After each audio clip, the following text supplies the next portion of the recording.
everybody. It's sunshine. The conditions are about perfect. The drivers that I talked to on the way up to the Aston Martin Lounge, which is where we're doing our broadcast from, are very excited. I've been hearing predictions of a sub 8:10 lap if somebody gets it right. It's all on the line for the top 30 positions. The coveted blue flashing numbers have been given out, and we are qualifying for the Glickenhaus Trophy. Jim Glickenhaus instigated this trophy after his car took the pole position here last year. Perhaps somewhat unexpectedly, they are in the top 30 this weekend as well, with an opportunity to take their own trophy back. Joining me for the excitement that will unfold around the 13 or so miles, 17 kilometres of the 20 kilometres rather of the Nürburgring Nordschleife, and we've got to add a little bit of the Grand Prix track to that as well, is Paul Truswell and Martin Haven. Martin, this is, I think, the first time we've had you live on the shootout, and this is as fast as we're going to see the cars go this weekend. And to quote an oft-used phrase, and the tyres. And the tyres. We talk about happy hour at Le Mans, don't we? The first hour of final qualifying after the break. If it is warm and dry, that is where the witching hour is, where all the demon laps come in. And as you said, the weather has not been better here since these cars have been camped at the Nordschleife. It has been a long, sort of hot 10 days here in the central Rhineland area of Germany, and so it is bone dry. Yesterday's rain showers are now long since departed. The track has rubbered in nicely. There's been a lot of track action today. We saw an absolutely stunning lap right at the end of the final qualifying 110-minute session by one of the two Manthey racing cars that frankly rocked his own teammates back from Lawrence Van Toor, and that is the mark that everybody's going to be shooting for. So the track's perfect. We know the cars are all capable of being fastest. The question is, who hooks up the lap? Who has the car best suited to the tyre that they've got? And then who can scare themselves more than all the others dare, I think probably is what's going to make the difference, because that's what drivers do. They go into that danger zone that all the rest of us go, oh, no, I'm not going there. Yeah, they don't have the what-if gene, these guys, basically. Paul Truswell sits to my left, and the format is as previous years, Paul? Yes, pretty much, if you know how the previous years were. The difference was that they were lined up with their tails into the grandstand in a kind of prediction of how it's going to be tomorrow on the grid as well. But having had their tails into the grandstand, they've now come into nose-to-tail formation. They're being flagged off in 10-second intervals to do an installation lap. They will then, and that's on the full Nordschleife, you're not allowed to come through the Grand Prix loop at this point, or if you do, then basically that's your session complete. If you do want to continue, then you go out onto the Nordschleife, you complete a full installation lap, and then you come through, cross the start-finish line, the clock starts ticking at that point for your lap. You can get 2 flying laps, the better of which gives you your grid position. Now, if you're in a 2-driver team or 2-car team, you may try and link up, as it were, during that installation lap. Maybe get down in position down the Dottinger Höhe so you can give each other a tow, something like that. It's been tried before. You may think, I'm just going to take it easy, let everybody go past me. On the other hand, you may say, I'm going to get to the front here. So there are different options, and what they don't want to have, obviously, and the whole point of doing this as a single car qualifying, is to have traffic getting in the way. But sometimes it does. You don't have to complete 2 laps. If you only want to do the one, you can peel off at the end of the one. You can peel off at the end of the one. Otherwise, you have to come in at the end of the Grand Prix loop at the end of your 2nd flying lap. Run me down the drivers, Paul, because cars are leaving at 10-second intervals from the start-finish line, and they go in I take it they go in reverse order, do they? Up to the car that was fastest of the top 30? No, it's all done by lottery. There's great drama of the lottery over at the place over there, the Ring Pavilion, I think it's called. Yeah. And the driver who's going to be in the car draws a number out of the hat. So the order that you see them in relates to nothing other than the lottery. It's going to be undoubtedly undoubtedly interesting. Hopefully the track is in good, clean condition all the way around. But as I say, they'll find out as they go around where they can push, where they should not. Tyres are going to be the big talking point, of course. We don't have any trick tyres anymore. They have to use these commercially available tyres. But of course, they are allowed different compounds, and from what I understand, there are soft compound tyres on the list, which wouldn't last 8 laps of a stint, over an hour around the Nordschleife, but they will last for the 3 laps, because you want to do an installation lap plus the 2 laps. They will last those laps, so a soft tyre, and that is allowed. So Michelin and Dunlop, a bit of a battle already, but of course what it won't tell us is who's got the best tyre for a full stint. They were allowed to change tyres on the grid. Most of them went out on some form of intermediate tyre or a really hard tyre they didn't mind using up a little bit of mileage on, so they went round onto the grid on a dummy tyre, as it were. Then they've put a heated set of tyres onto the car now, and all they have to do is, on this installation lap, keep the tyres warm and then go as well as they can. So the drivers already out heading towards the Nürburgring Nordschleife. Number 44, Sven Müller.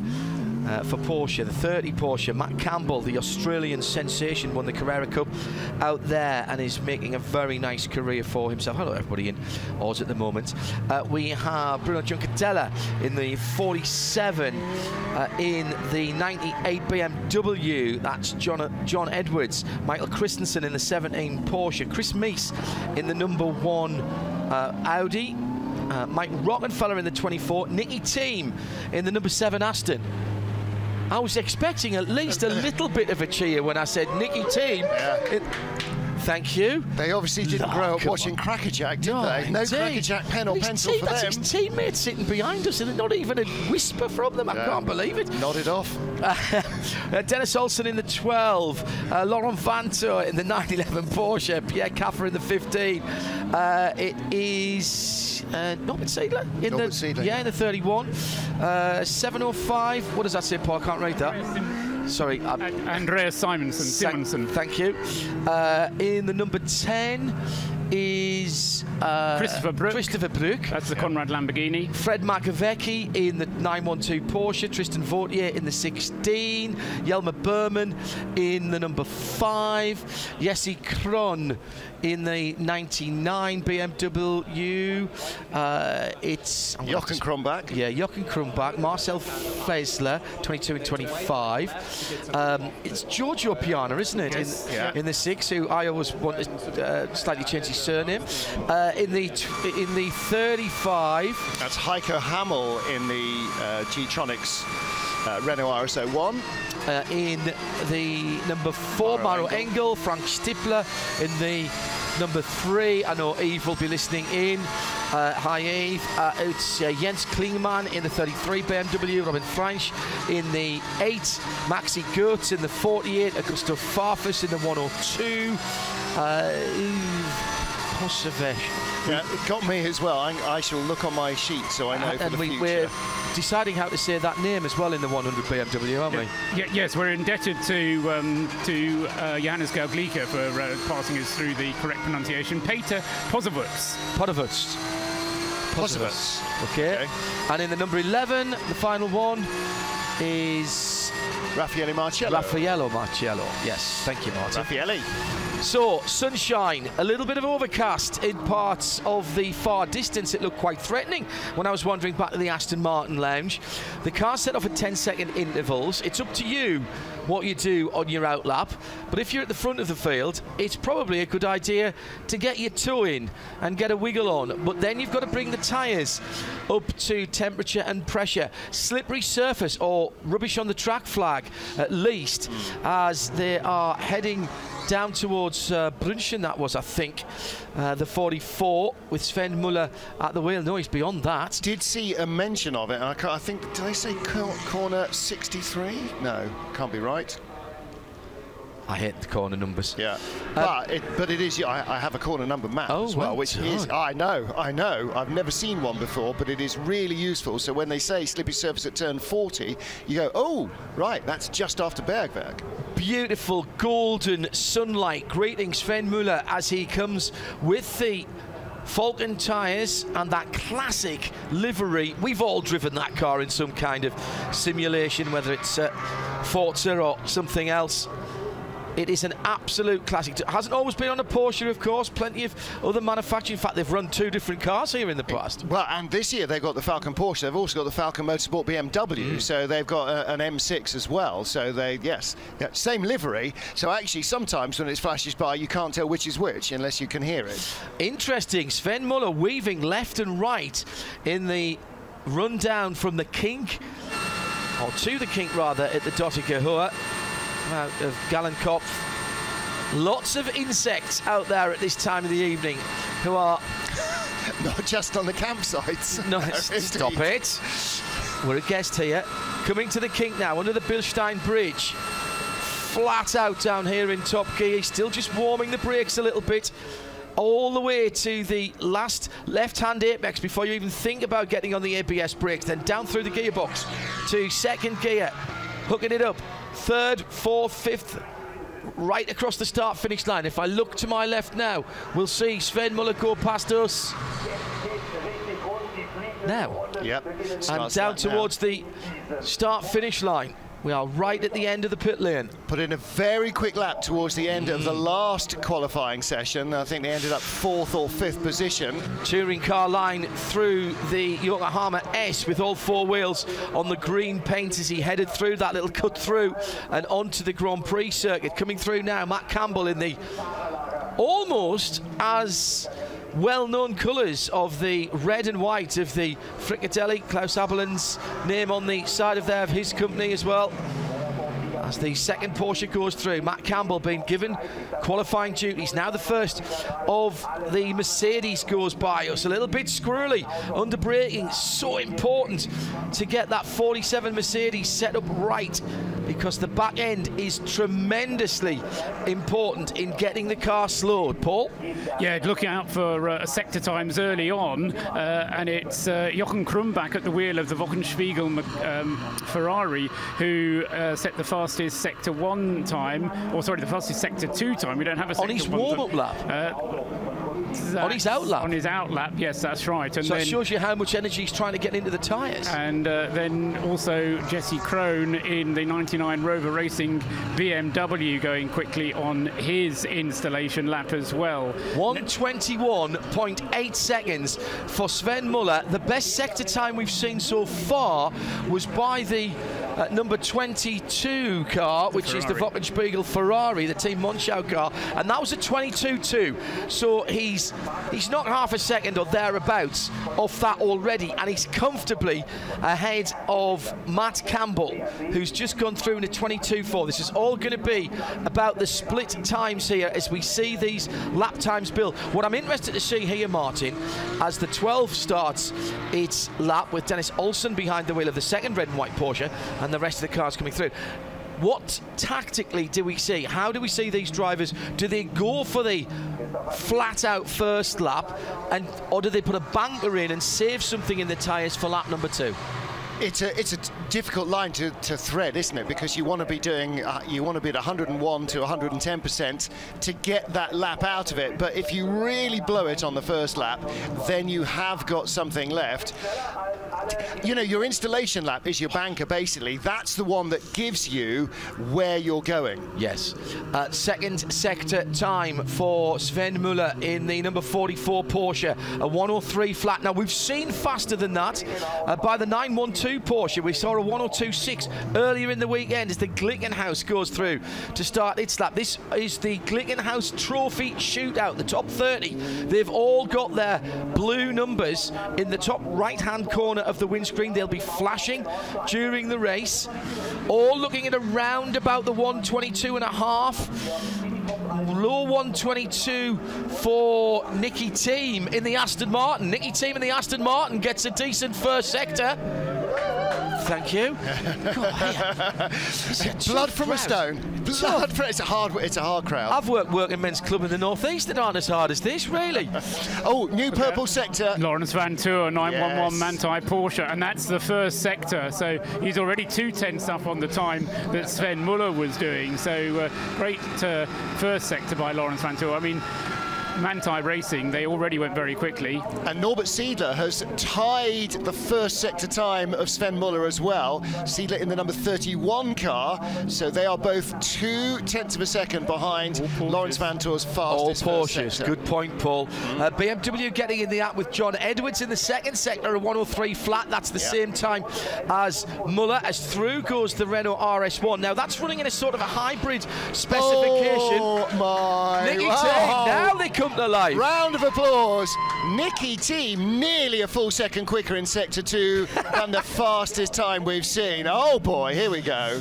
The Renault RS01, which is out there, is running in a kind of a hybrid spec. We've seen it running in a pseudo GT3 specification, which changed quite a lot of its aero from the sport spec when it raced as a single manufacturer series. It's some of the aero's been changed back, so it doesn't have the big barn door in between the rear aerofoil legs, so it is actually quite quick down the tubes. Martin. Second sector, Lawrence Van Tour, second quickest through there, 1 minute 2.7 compared to 1 minute 2.3 of Nicky Team. But Norbert Siedler, who don't forget was about third quickest through sector 1, is a fraction quicker than Van Tour in sector 2, and in fact on aggregate is just 1/10 behind Lawrence Van Tour. Fastest sector that we've seen so far this week, a 1:55.6 in sector 3. That was the 912 Porsche as well. And Sven Muller's gone through in a 55.5, so very much on that pace. Are we going to see a sub 8 minute 10? The best lap we've seen in one of these shootouts was Kevin Estre in the McLaren a few years ago. Now, was that the first year, Paul, of the shootout, or was it the second year of the shootout when Estre really hooked it up? Sorry, I should have looked at that before. Can't remember when he first went, when we first had the top 30 shootout. But no, I mean, Estre's time was a 10, an 8 minutes 10. I don't believe we can get below that. But you were saying before we came on air that you thought we would. You feel it in your bones, don't you? I do. I feel it. I feel it in me water. In me water, yeah, thank you. That's a pound in my waters jar. And another time from Nicky Team, a 55.5, matches the best that we've seen so far. So Nicky Team clawing time back in the last generation car, remember, the SP9 LG. Well, you know why? He's put his helmet on, the hair's in front of him, I can't see. Oh, that's what it is. Yeah, that's what it is. It's not about the red mist, it's about the blonde fringe. It's the fringe. It's the blonde fringe that's all about at the moment. Particularly as his two teammates are slightly less hirsute in that stake. They've just got the racers, they got the Marco Apicella haircuts. Come on. Less drag. Less drag. Exactly. Here's Muller then, heading back towards us now. Sven Muller looking down, coming down now with the sun in his face as he comes down towards the second of the carousels through Schwalbenschwanz. Team in the pit lane can barely look at what's going on. I'm trying to add up now. Base 60 maths. You need one of Jim Roller's calculators. Heading towards Galenkov, that tricky triple pressure corner if it was in bobsleigh terms. I learned that from you, Martin. Franz Conrad, thumbs up down in the pit lane from him as we're waiting to see the sector 4 times come through. 3:02.2 is the best. 3 minutes, 0.8 for Muller in the long sector 4. That's 2 seconds pretty much faster than we have seen at any time this week, and that was the number 44 car that posted that time, the Porsche of Falcon Motorsport. So that is his own time, and he's gone quicker again. Falcon have come up with the goods as far as the rubber's concerned. Through underneath the Bilstein Bridge, you don't even turn the wheel there, you just look slightly to the left and the car seems to follow you. Let's see how late he brakes past one apex, past it. Oh, he's just before the second apex. He's on the brakes, almost clips the right-hand Armco through the final Tiergarten chicane, right out to the Armco on the left-hand side. Extraordinarily tight margins here. And Muller's first lap is 48.2. It's an 8.095. Thank you so much. And that's not going to be good enough for Paul. There will be a faster lap than an 8.095. I knew 8.10 was going to go, and it's gone on the first flying lap we've seen. He's Matt Campbell. He's going to be a couple of seconds or more slow. He's going to be in the 15s or the 16s. No, 13.7. A 13.7 for Matt Campbell and the number 30 Porsche. Now, where's Nicky Team and what is he doing? Next car across the line, Juncadella has got a couple of tenths in hand over Matt Campbell, so the 47 Mercedes should go a fraction quicker, and does. Second place for Juncadella, 8.11.9. That's not a bad time, but only good enough for second. 002 on the top right-hand side of his windscreen, flashing now in blue. Keep an eye on the two Manthey Porsches. 911 will be hitting the Sector 4 exit time very first. That's Lawrence Van Toor, and his aggregate, just adding together the sector times, is ahead so far of Sven Muller. Maro Engels doing a cracking job as well in the number 4 Mercedes Black Falcon. He's ahead of Muller as it stands right now. He's in the 4th sector. We've got a bit of drafting going on as Nicky Team's right in behind the BWT car, and he's getting a little bit of help down there. Hopefully he's not being held up. I make him 4 tenths ahead after 3 sectors on my rubbish maths of Lawrence Van Toor. 8.01 as he came out of the Tiergarten. 5, 6, 7, 8, 9, 10.2, but second for Nicky Team. The Aston Martin is second as it stands and goes up the inside immediately of the BWT car to try and get a better lap. Now here's Laurens Van Toor. Laurens Van Toor coming through. It is 2 tenths slower than the Nicky Team on sector 4. Goes into third. Wow! The Manthey car behind the Aston. So Muller Team Van Toor. So that's Porsche, then Aston Martin Vantage, then the 911, thank you, then the 911 in third. And sorry, Paul, 700 slower than the Aston. My maths didn't allow for that on my single digits. It would have been a dead heat. Norby's just got up into second place in the 31 car. The Frickadelli Racing Team, the second of the red and white cars, has just gone through, and that was an 8.09, so 2 cars in 8.09. And I think that's all down to Porsche aerodynamics on the Falcon car. Where Sven Muller made the time was on the straight down the Dottingerhohe as he came back. He was also quick in sector 4, which is the very long sector, but a lot of straight line speed being shown there by the Falcon tyres Porsche. It's not over yet though. We've got another car coming through now, John. Fred Makovecki comes to the line, Martin. 8 minutes out of the Tiergarten. He's going to be there. This is a top 4 time for Fred. Yeah, absolutely. He's been personal best all the way through. No purple sectors. Comes to the line. 4th fastest. And the answer, I think, of are they going to get another lap? The first man across the line, Sven Muller, his 2nd sector, so the first one out on the Nordschleife, is already not even a personal best, never mind a purple. So no, he's 2 seconds off. He's spent. So Sven one and is done, spent. I believe the expression is. Ooh, bit of dust kicked up by a BMW. John Edwards putting in the fastest final sector of 47.8. For an 8.14. No, that was Brooke in the Lamborghini. Yes, it just dropped. That just dropped down. 8.12, just going in from Jesse Krohn inside the top 10 for a moment. Berman's gone 9th. They are flying. This is a bit like starting off from the TT grandstand. There have been a few cars catching other cars on the track.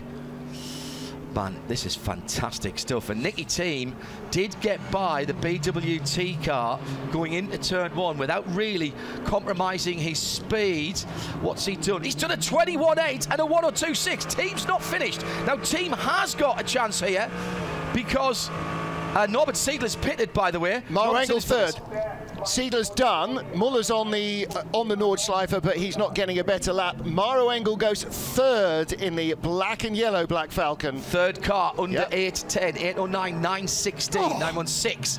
So 3 cars. Here's Klingman coming to Jens Klingman, the BMW young sensation. They like him a lot in the BMW M6 GT3. I'm keeping an eye on Nicky Thiem's time. A 21.8 and a 2.6 is in with a shout here. He's got to be somewhere around about 1:55 in the third sector. Paul. Top 6 all separated by under a second. We were going on about this in qualifying last night. This is an 8.5, well, an 8-minute lap now. 8-minute lap separated by just a second. There's now 7 cars separated by a second, because Maxi Gerst in the 48 HDP Mercedes goes in and sets an 8 minutes 10.522 exactly to the thousandth, 1 second slower than Sven Muller's Falcon Tire Top car. 3 rows at the moment, which is a lot of Porsches and an Aston Martin, are separated by half a second. Half a second is all we're talking about now. Where's Nicky's time in the third sector? By the way, to the rabble at the back, who had 8 minutes 10.0 in the sweepstake? Yes, gone. Team still waiting for that. There'll be about another few seconds coming through. And just a reminder, Seidler in the 31. Fricatelli Racing Team is 1 and done. Muller's out on the circuit doing his second lap, but he's down. He's down and he's cruising at the moment. Now let's hope he doesn't get in anybody's way here. Nicky Thiem, 1:21.8 and a 1:02.6. That is in the game. 1:02.6 and 1:21.8 at exactly the same times that Seidler did to get his best lap of an 8:09. 56 flat. That's not bad. It's about a second away, so he's going to have a mega fourth and fifth sector if he's going to improve. Well, Seidler went second fastest with a 1:55.8 second sector, and Nicky Thiem's just gone in a 56.0, so that's in the money there somewhere. Yeah, he's made up a second or so there, or a couple of tenths of a second there. The Falcon Porsche is cruising in the early evening sunshine. Nicky Thiem needs to find 104 thousandths of a second. No, he needs to find 105 thousandths of a second. So you don't want to tie pole, because then you start with the same time, but second. Correct. John Edwards out in the BMW number 98, currently 16th position, but he's improving his time. That means he needs to find 4 thousandths of a second per kilometre. Yeah, or about a couple of thousandths per corner. Basically, don't breathe. 8 minutes 9 seconds. I'm not sure. I'm not sure that's a doable thing.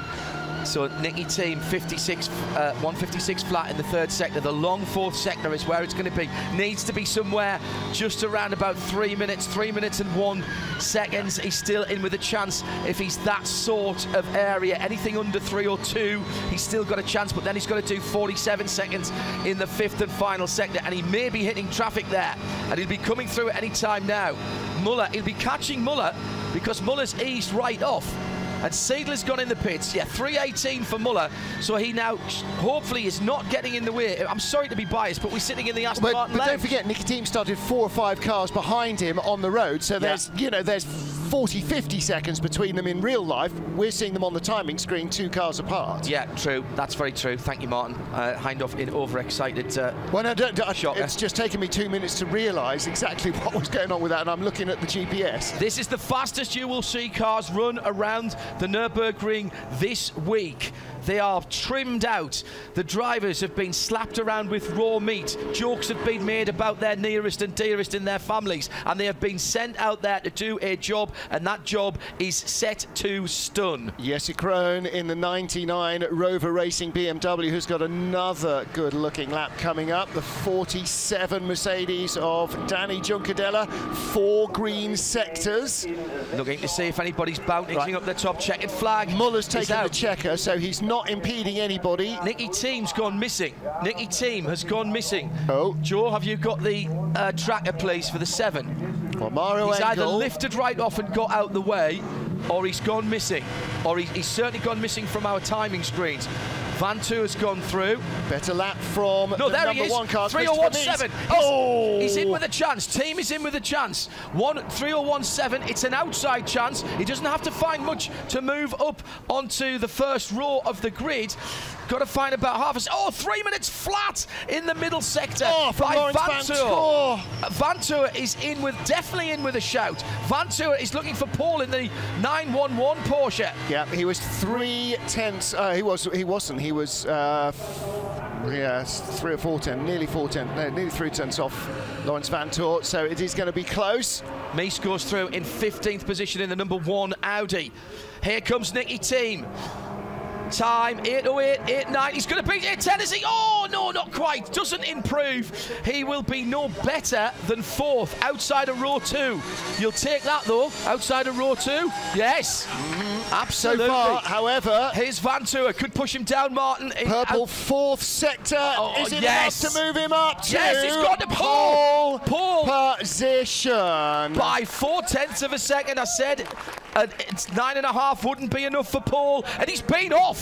He's been off the track. He's got dandelions and grass in the front of the 911 Porsche. It's more grey than Rello at the moment. It might be somebody else's vegetation that has just been scooped up as he's come through it. Extraordinary. Now, what about the other marker pen special?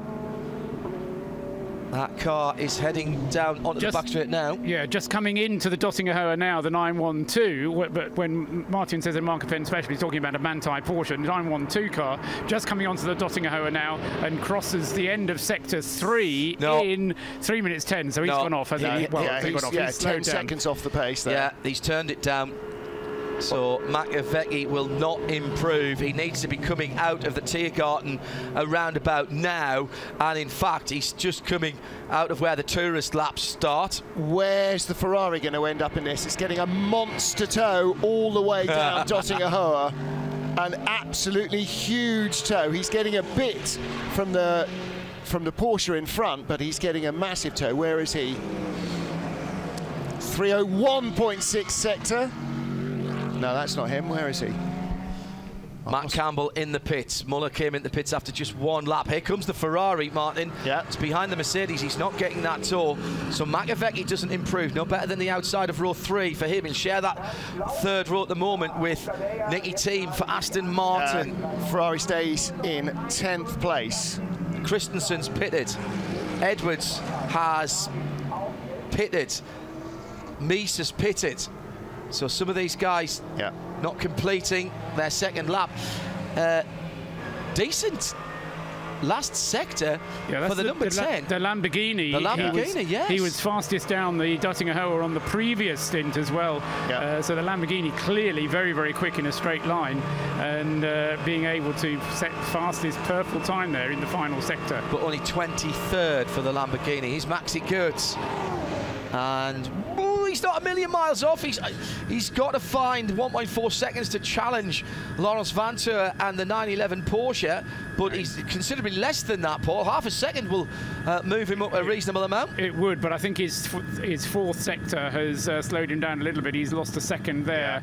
So looking at probably an 8 minutes 11 for him, although he's already done an 8 minutes 10. Couple of tenths moves him up 1 spot ahead of Juncadella. He needs half a second to get ahead of now he has to be coming out of Tiergarten, and he was in the middle of Tiergarten at 8 minutes. That's what you've got to sort of look at.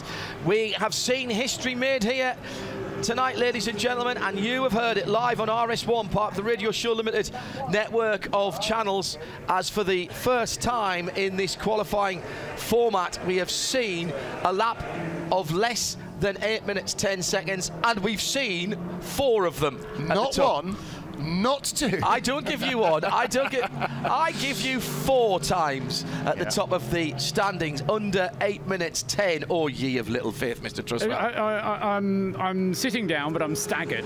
I didn't expect to see quite that pace. And what surprises me is that it's a Porsche. 1, 2, 3 at the front. I'm surprised by BMW, the Rover racing cars. I was expecting to see them much higher up. I can't say I'm disappointed, but I was expecting to see them much higher up. I was expecting to see the Wochenspiegel Ferrari much higher up as well. Yep. So the best we've got is the 99 Jesse Krohn car in 10th place, 2.5 seconds very nearly off the pole position time. The Ferrari is in 11th place, Joachim Krumbach, again 2.5 seconds off the pole position time. And then the other Rover Racing BMW, number 98, John Edwards, down in 14th place. Where are Audi as well, I ask? Because the Audis, I mean, I think they were recognising that the BOP was maybe not in their favour. Christopher Mies in the Land car, the fastest of them, 8 minutes 12 for him, very nearly 3.5 seconds off pole position. Now, I know that the Audis were off the pace, but they will be, as I say, a little bit staggered as well. I think that they are 3.5 seconds off. They would have expected to be a couple of seconds, but 3.5 is an awful lot to pull back. Now, I said at the start, it might just be the tyres. We don't know whether those tyres would last a full stint. They probably wouldn't. So it's all about whether they've got the tyres and the setup to go for 8 laps around the Nordschleife. If you go to @RSL_studio, I've just retweeted a screen grab, and I'm indebted to the magnificently named Lanzarote Camel, which is Alan Prosser, with Vantos sideways on the grass. Yep. There was time lost there. Here's how they'll start then. Front row Porsche and Porsche, 911 and 44. Second row Porsche on the inside, the 31 Fricker